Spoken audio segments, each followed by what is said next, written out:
Jonathan is with us in Fort Worth, Texas, if I pick up the right phone line anyway. There he is. Jonathan's in Fort Worth. Hey, Jonathan, how are you? Hey, Dave, I'm doing great. Thanks for taking my call today. Sure. What's up? So, question I have, my wife and I, we've been Dave Ramsey for a year and a half and debt-free for a year. A little background story, we're retired military and retired in Texas, but through that process, we had a house in another state. Kept it as a rental for about the past 10 years, and now we finally got it on the market, and we're going to close on it next month. So the question is, the gross amount that we earn from the sale of the house, do we pay that on our mortgage here in Texas? We also have about $120K in a traditional IRA, or do we pay to roll that to a Roth and then use the remaining balance to pay off our Texas mortgage? Wow. Well, nothing in the list is dumb. Both things could be under the heading of smart. According to what we teach on the baby steps, I would pay down the house in Texas because I don't convert to a Roth until baby step 7. I don't want to create taxes until I get my house paid off. And so, what's the balance on your home in Texas? So the balance is at $480K. We're on a 2.25% APR, and we're on for the simple math, it's a 30-year mortgage. It was cheaper at a 30-year, but we're paying it off at a 15-year rate plus a little extra. So I think we're about on pace to do a. But the balance is how much again?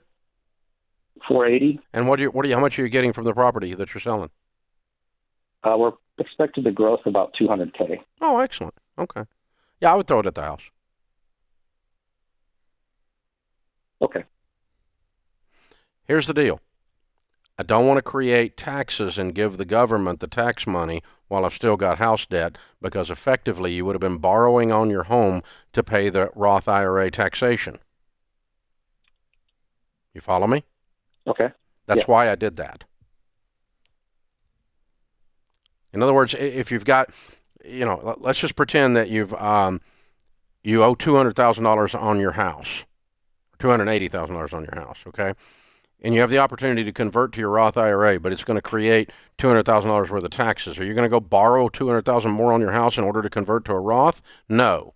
If you use this money to convert to a Roth, it is exactly the same thing in a balance sheet scenario where you lay it out on the balance sheet. You created the same thing, you just did it in reverse.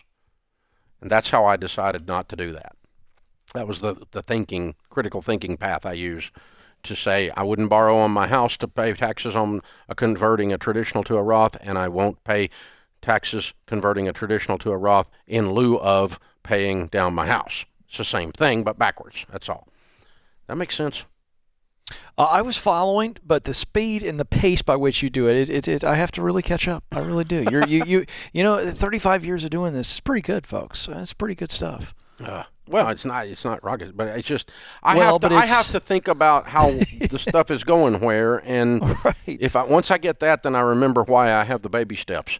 That's because what it amounts to is a lot of times what we're doing, you and me, is your clear path, your steps of your steps of the 7 stages the clear of meaningful path work. to doing things you love, right? Yeah. There's a reason that they're there, right? And when something comes up and you go, I don't know, yep. is this an exception?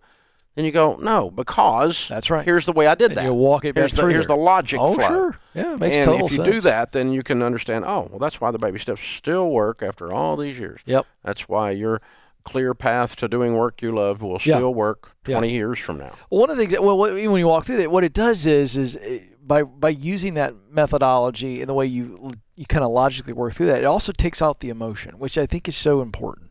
Because our emotions get in the way so many times. Just could be a little emotion.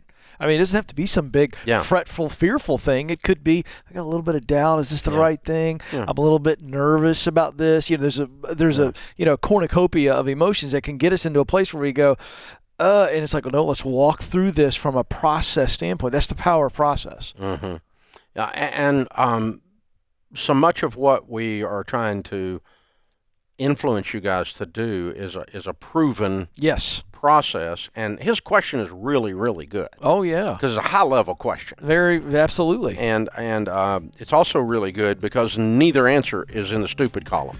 That's right. It's not like he's got some Not bad like, options. Do I lease a car or do I finance a car? Yeah. Okay. Both in the stupid column, right? So, do I get a MasterCard or a Visa That's credit right. card? Both That's in the right. stupid column. Yeah. Discover or American Distress? Yeah. Yes, no. Both in the stupid Yeah. column. Yeah. Whole life or universal? Both in the stupid column. Payday lender or timeshare? Both in the stupid column. Both of his were in the smart column. That's though. right.